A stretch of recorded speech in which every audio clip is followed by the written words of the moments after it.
It was a part of history. Now it's just rubble. Another piece of Albuquerque memorabilia is gone. Here's News 13's Alex Tomlin.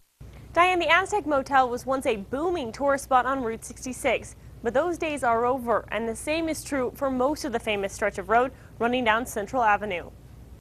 Route 66 was a very lively place. You can still see that liveliness in the photo archives of the Albuquerque Museum. Old pictures of the way it used to be.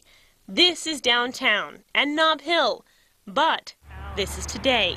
The historic Aztec Motel in Nob Hill, it's being demolished. It's disappointing because when these folks bought the Aztec, we believed, and they believed, I think, also, that they were going to be preserving it. So it's disappointing to see that they haven't been able to. Ed Bowles is the historic preservation planner for the city. He says the Aztec, built in 1932, was one of the 5 most important motels left out of the nearly 100 they used to line the stretch between downtown and Nob Hill. I wonder about 50 years from now and how many of these buildings will remain at all. The Aztec's owner, Jerry Landgraf, says it would have cost $1 million to restore it to its glory. Everything just kept falling apart to the point where we were spending more trying to maintain it than we were getting any kind of income out of it. Soon after he bought the building 5 years ago, Landgraf quickly realized it couldn't be saved. There was floor joists sitting on sewer pipes underneath the foundation, to the extent there was a foundation. He now plans to build shops or apartments on the site.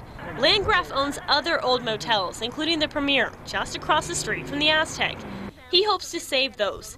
The city is encouraged that some historic landmarks have been renovated, like Kelly's Brew Pub, the Sunshine Theater, and the Chemo. Bowles says Albuquerque can't afford to lose any more history. Whenever we lose a historic one, we're especially concerned about that loss because they aren't making any more of those.